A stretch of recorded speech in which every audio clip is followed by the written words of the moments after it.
guys, ito na yung araw na aking pinakahihintay na kung saan ay uuwi ako sa lugar namin sa Apadragay, Camarines Sur.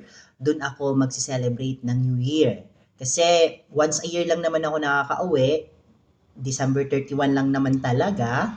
Kasi sobrang busy sa trabaho at ang daming inaasikaso. Kasi hindi ko naman matiis si Papa na hindi ako makauwi kasi yan ang pinaka-request ni Papa. Sabi ni Papa, kahit hindi kami magsama-sama sa buong taon, basta nandun kami sa unang araw ng taon. That is January 1. So, samahan niyo ako guys, itutour ko kayo sa aming lugar, sa Apadragay, Camarines Sur. Yun ay probinsya. So, itutour ko kayo sa aming ilog at yung papunta doon. Okay? So, let's go guys! Hi, good morning everyone. Time check, 6:32 a.m. So, this is the day I'm waiting for. So, uwi tayo guys sa Ragay, Camarines Sur kasi doon ako mag-celebrate ng New Year with my family. So, samahan niyo ako sa aking biyahe. So, safe trip. Ayan, tamang tingin muna tayo sa labas ng bintana kasi yan ginagawa ko pagka umagas. Ang ganda, ang sarap sa pakiramdam, ang sarap ng hangin, pero medyo makulimlim. Makulimlim yan, December 31. Ayan.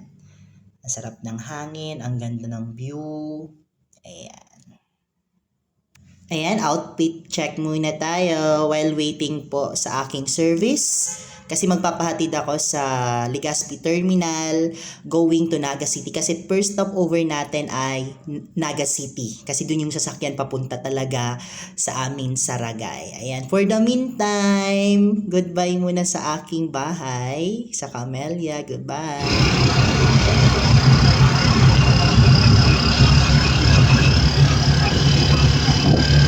Ayan na guys, nasa na tayo niyan, papuntang Naga.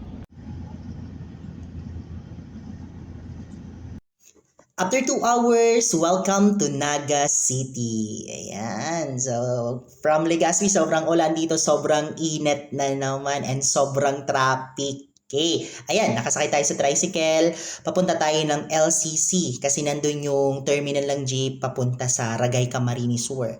And sobrang traffic dyan, guys. Sobrang traffic kasi uwian talaga yan. That is December 31. Ayan, nag-aagaw. Yung iba nga dyan, nag-aagawan pa ng sasakyan para makasakay. Ayan, tapos biyahe na tayo. Nakasakay na tayo yan ng jeep. Ayan. So, tingin-tingin lang tayo sa bintana. Sobrang init talaga yan. Tapos, that time, ramdam ko na yung gutom. Pero, ini-enjoy ko na lang yung view. Kasi yan yung gusto ko pag nagbibiyahe ako. Yung nasa may bintana talaga ako. Yung tinitingnan yung ganda ng view. Although mainit, pero nag-enjoy ako dyan. Ganda ng mga bundok. Yan, dito naman naka-tricycle na ako niya, nasa Ragay na ako niyan. Yan. Guys, ito naman yung bahay namin. Medyo nalungkot lang ako kasi ganito na yung itsura ng bahay namin. And ito yung ilog namin. Yan. Ito yung sinasabi ko sa inyo na kung saan dito kami naniligo noon. Maliit pa to noon, tapos medyo malalim pa. Ayan. Ngayon, sobrang laki na and then ang daming changes. Pero malinis siya. And dyan kami naglalaba. Yan. At yan yung tulay ng tren. Yan. Minsan dati kasi may tren sa amin. Legazpi to Maynila. Then dyan dumadaan. Ayan. So, tinitingnan ko yung sunset. Yan. Dyan kami tumatambay nung bata pa ako. Naalala ko pa nung bata kami. Pag malaki yung buwan. Tapos, yung low tide. Dyan kami naglalaro ng gabi, patintero. So, kung babalikan yung mga moment na yun, nakakamiss. Kaya yan yung namimiss ko pag umuwi ako sa amin. Yan, yun. Lakad-lakad tayo. So, may papakita ko sa inyo dyan, guys, na, na shell. Na kung saan yung shell na yun ay kinakain namin nung bata pa kami. Napakaraming shell dyan. So, pumunta ka lang dyan, meron ka ng kakainin. Yan, napakalinis po niyan. Igigisa lang siya sa bawang, sibuyas at luya. So, ang sarap niyan. Ang tawag sa amin yan ay baysak. Ayan, hanap-hanap ako dyan. Kala ko nga dyan ay wala akong makikita kasi ang tagal ko na bago nakauwi dyan. Yan, so hanap-hanap lang ako. Yan.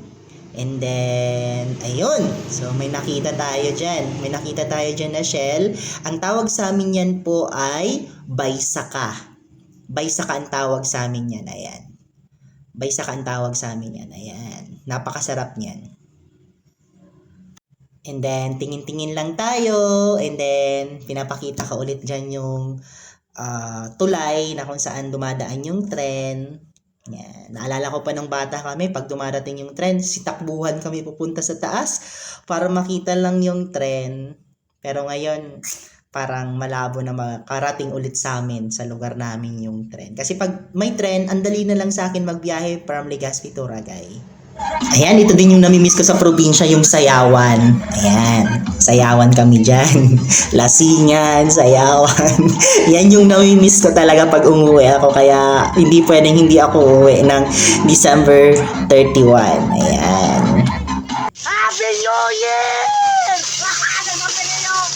Happy New Year!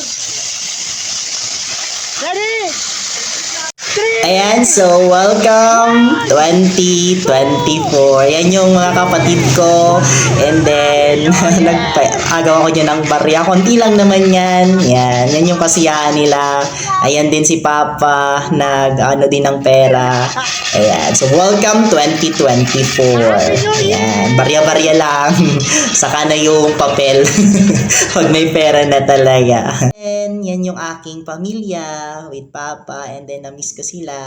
And then, hindi ko alam kung kailan ulit makakabalik. So, yun lang.